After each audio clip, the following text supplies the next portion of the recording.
आज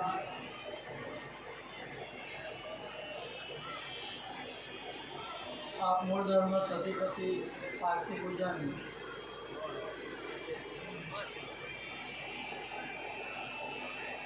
का ये चौथा दिन हर साल की तरह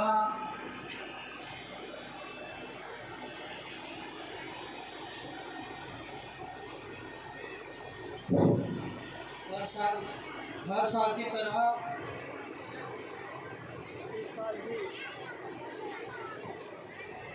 तरह इस साल भी यहाँ के जो आयोजक है उन्होंने हम सबको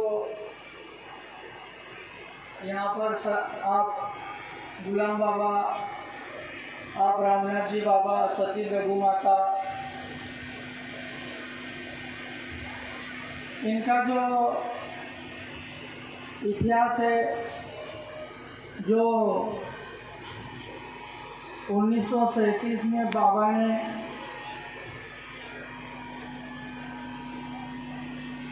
हम सबको इकट्ठा कराया, इस इतिहास के बारे में हम सबको पता चले। और जो देवबा के टाइम पे, बाबा जी के टाइम पे, समय पे 1937 में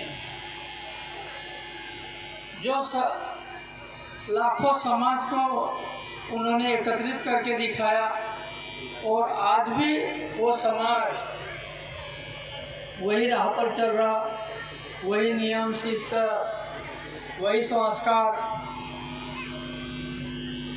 उसी मार्ग से यहाँ पर सभी भाई, सभी बहनें, माताएं, बच्चे सभी वही मार्ग पे आज भी चलते हैं। और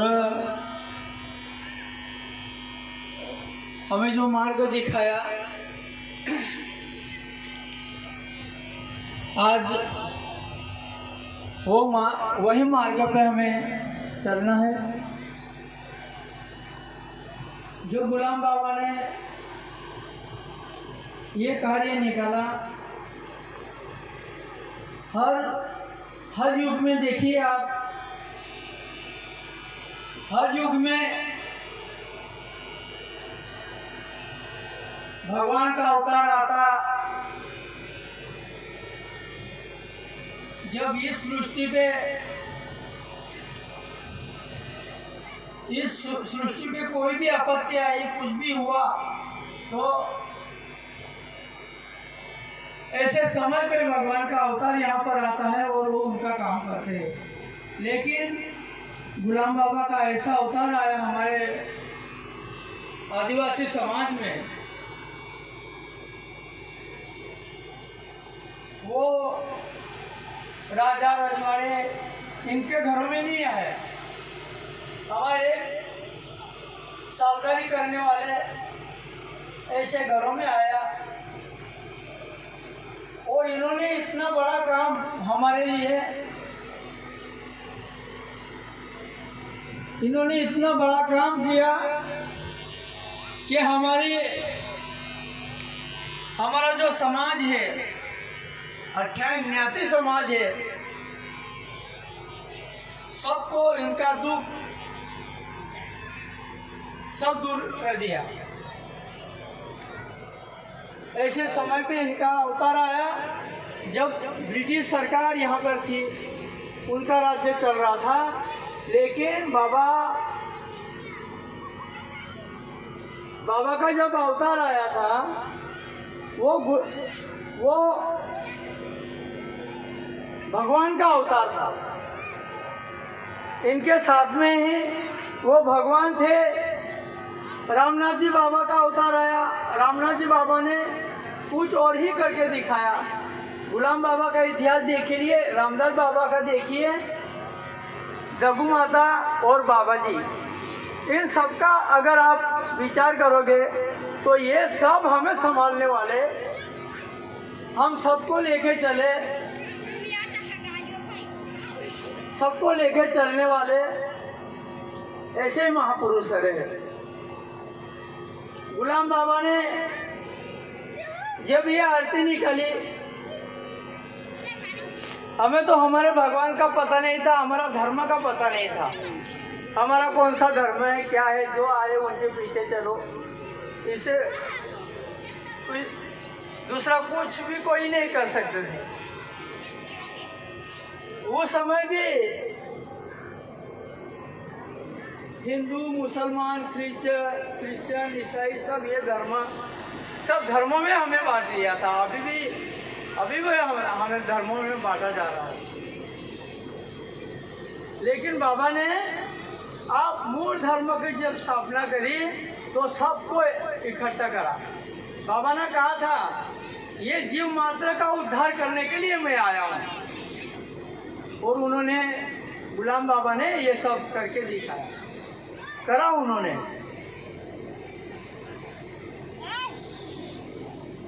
भगवान का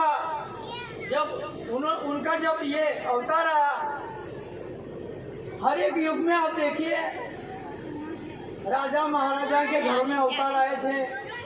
कोई भी राम कृष्ण, कोई भी देवी देवता, उनको देखिए आप, वो उनका अवतार राजा महाराजा के घर में ही आया। लेकिन ये ऐसा अवतार है, हम गरीब समाज के घरों में आए और उन्होंने हमको सही रास्ता भी दिखाया। जो भी इस मार्ग पर चला उनका कल्याण का महाकल्याण हो गया। ये तो एक निमित्त है। ब्रिटिश, जब ये ब्रिटिश सरकार यहाँ पर देश का स्वतंत्रता, ये जो मुद्दे हैं, एक निमित्त है। ये भगवान का अवतार, हमें उनका अवतार हमारे लिए आया है। जब गुलाम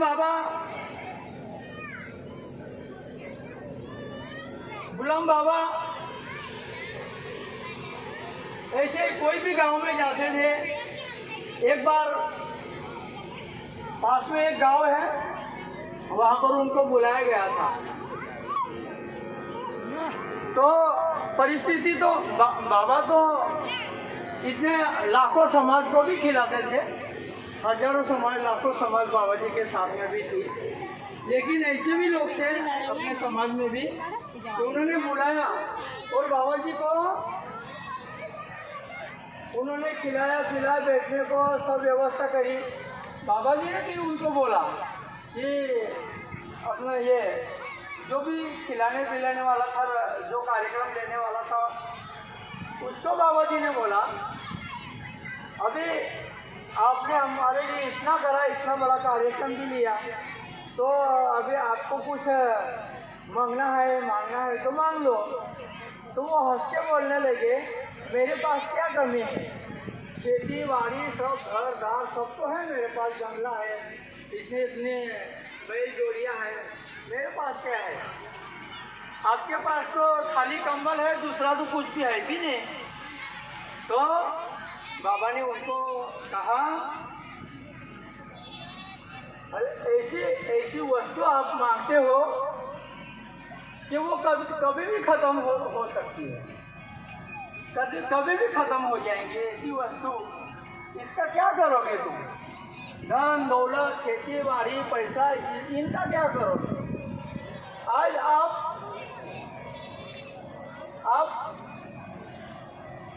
खेती बाड़ी, धन दौलत सब करके रखेंगे, आपको उसका अनुभव है, आप संभाल के रखेंगे।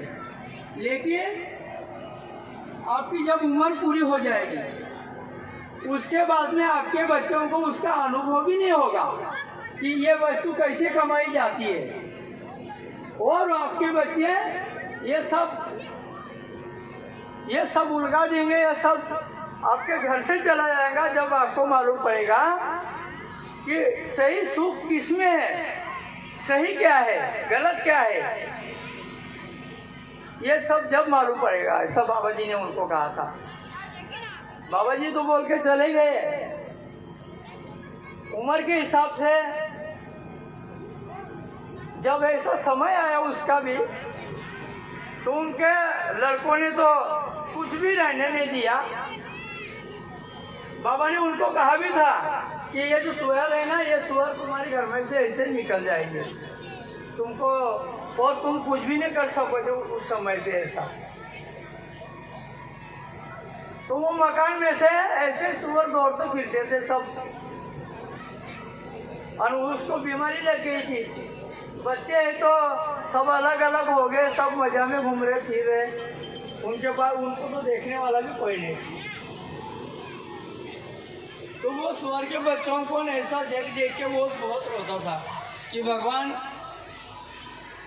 आप जो भी बोलते हो वो आप सब देख के बोलते हो, हमारे आंखों पर तो पट्टी बंधी हुई है। ऐसे भगवान के साथ में रहने वाले, भगवान के साथ ही रहो और अच्छा ही काम करो। आज यहाँ पर एमपी वाले भाई जो है, जो बाबा के साथ में रामनाथ जी बाबा यहाँ पर आए थे, हद पार हुई होती उनकी, वो तो एक निमित्त था। सही में तो रामनाथ जी बाबा सब समाज को मिलने आए थे। यहाँ बहुत बड़ा समाज उनको तैयार करना था, हम सबको इकट्ठा करने के लिए आए थे। उनको कोई क्या हद पार कर सकेगा। रामनाथ बाबा को जब जेल में रखा गया, या आरती के बंदी हुई, जब रामनाथ जी बाबा ने आरती बंद नहीं करी, उनको जब जेल में रखा गया तो ताला ऐसे ही ताले को देखा, ताला खोल दिया था देवा ने, ताला लगा के जा रहे थे वो। तो उनको बुलाया, अरे तुम्हारा ताला तो लगाओ। बाबा जी को अंदर कोई रख भी नहीं सकता था, इसलिए वो भजन में है, ताला कैसे खुला, कहाँ से आई हवा, ऐसा एक भजन में भी है। तो वो ताला भी उन्होंने ऐसे ही नजर से खोल दिया था, ताला भी। इतनी पावर थी उनके पास, उनको कोई ऐसा जेल में भी नहीं रख सकता था। बाबा जी को जब कई बार करा गया और यहाँ पर बाबा जी आए, आप सब तो जानते हो नर्मदा में क्या हुआ। जब नर्मदा में पैदल बाबा जी आ रहे थे तो पूरे यहाँ के जो अपना समाज है सबने देखा कि कोई तो भी महापुरुष है, कोई तो भी चमत्कारी बाबा है जो नर्मदा में से आ रहे हैं। पैदल पायर पाड़ने वाला पहला महापुरुष होगा वो रामनाथ जी बाबा। और उसके बाद पूरे समाज को उन्होंने यहाँ पर बहुत दिन तक रुके, 9 महीने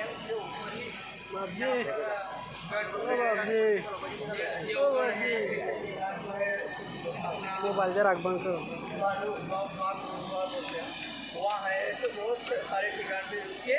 ये जो समाज की जागृति करी उन्होंने, समाज को इकट्ठा करा सबको, और सबको हमें एक जगह पे मिला। अगर रामनाथ जी बाबा यहाँ नहीं आते तो आप और हम कहाँ रहते, आप कहाँ रहते, इसका कोई पता भी नहीं चलता। लेकिन भगवान हर एक अवतार में, कोई अवतार में कोई समझते होंगे हमारे जो इकट्ठा आदमी है, और ऐसे महापुरुष हमें याद करने के लिए आ जाते हैं। रामनाथ जी बाबा ऐसे यहाँ बहुत नियम है। ऐसे महापुरुष हमारे समाज में आए जिन्होंने कहा अनंत नामों की एक नवी नाव बनाऊंगा, उसमें सती देवी लोगों को बैठा के माया सागर पार करूंगा। तो उनका एक वचन है, वो हमें हम सबको वो नाव में बैठा के माया सागर यानी हमारा जो यहाँ पर हम जब तक है तब तक साथ में रखें। जैसे महापुरुष हमारे बाबा थे। यहाँ से जाने के बाद भी रामनाथ जी बाबा को येरवड़ा जेल में भी लेके गए। रावला पानी का संघर्ष तो आपको मालूम ही है। धर्म प्रचारक करके उनके ऊपर गुना यानी कलम लगाया गया था, लेकिन कोर्ट ने तुरंत उनको छोड़ दिया। 1-2 रोज में कोर्ट ने छोड़ दिया। उनके बाद भी बाबा जी को, अगर बाबा जी बाहर हो जाते थे, बाहर निकल आते थे, तो वो आरती का कार्यक्रम में वही लाखों की संख्या में समाज इकट्ठा हो जाती थी। इसलिए बाबा जी को ज़्यादा दिन तक ऐसा जेल में यानी बाहर नहीं रहने देते। लेकिन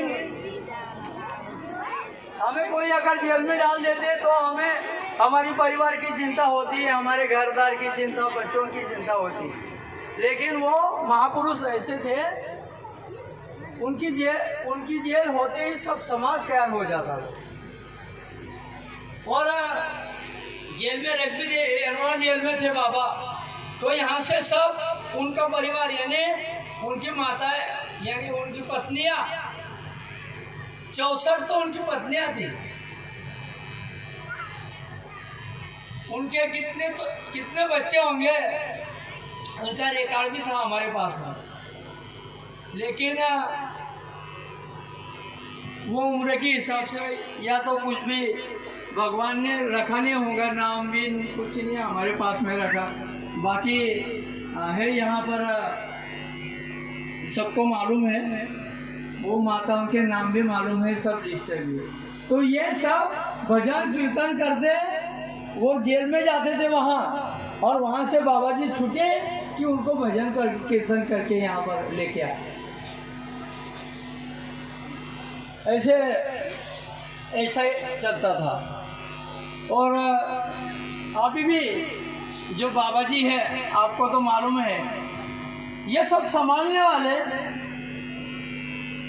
इस कार्य को संभालने वाले, हमें संभालने वाले ऐसे महापुरुष आते रहते। बाबा जी, एक बार बाबा जी ऐसे सालदार, बाबा जी भी सालदारी करते थे, अभी है हमारे पिता से सबके भगवान हमें सब मानते हैं बाबा जी को। तो एक बार ऐसे सालदारी करते करते एक पेड़ के नीचे सो गए थे, सबको मालूम है या वो हमारे परिवार को। तो एक जामुन का पेड़ था, उसके नीचे सोए हुए थे बाबा जी। तो वहाँ से अंदर से बाबा जी को आवाज़ आई कि यहाँ पास में धन है, ऐसा पास में धन आ गया, तुमको जितना निकालना हो निकाल सकते हो, ऐसा करके बाबा जी को आवाज़ आई। तो बाबा जी ने बोला, ये धन तो कभी न कभी मिटने वाला है, तो ये देने से तो मुझे मेरा समाज दे दीजिए, मैं समाज के साथ में रहूँगा, सब समाज को हमें दे दीजिए, धन मत दीजिए मुझे, ऐसा करके बाबा जी ने कहा था उनको। और जब से ऐसे पूरा समाज रंजनपुर आने लगा, और आप सब भी मध्य प्रदेश के सब भाई भी आने लग गए थे। ये 86 साल के आसपास की बात है, 1986-87 में। तो उसके बाद सब रंजनपुर, सब मध्य प्रदेश के भाई भी सब आने लग गए थे। तो ये उनको दिखता कि ये धन दौलत क्या काम की है, ये सब दिखता उनको। लेकिन हमें तो मोटरसाइकिल होना, गाड़ियाँ होना, सब उसमें मज़ा आती, ये हमें ये ज़्यादा पसंद है। लेकिन हमारे एमपी के भाई, तुम चले जाओ, मध्य प्रदेश के भाइयों को हमने देखा, देवबा का कार्यक्रम के लिए ही झगड़ा करेंगे, ऐसे हैं। इसमें तो लाखों रुपया खर्चा होता। लेकिन जब 16 मई का कार्यक्रम, 15 मई का कार्यक्रम, 16 मई का जब कार्यक्रम आता, सब भाई घर पे आते हैं और सब कोई 2 दिन का तो कोई 3 दिन का, कुछ भी नहीं रहा तो भी 1 दिन तो भी हम रोकेंगे। ऐसा देवबा का कार्यक्रम करने वाले, देवबा का कार्यक्रम के लिए झगड़ने वाले जो है वो खाली मध्य प्रदेश उनमें ही भावना है, वही जबरदस्ती कार्यक्रम। हमें तो बहुत अच्छा लगा था। आप भगवान के लिए लड़ रहे हो, इसलिए ऐसे ही कार्यक्रम आप लेते रहे। इतना ही मैं आज के इस कार्यक्रम के निमित्त से कहता हूँ और यहीं पे रुकता हूँ। आप कीजिए।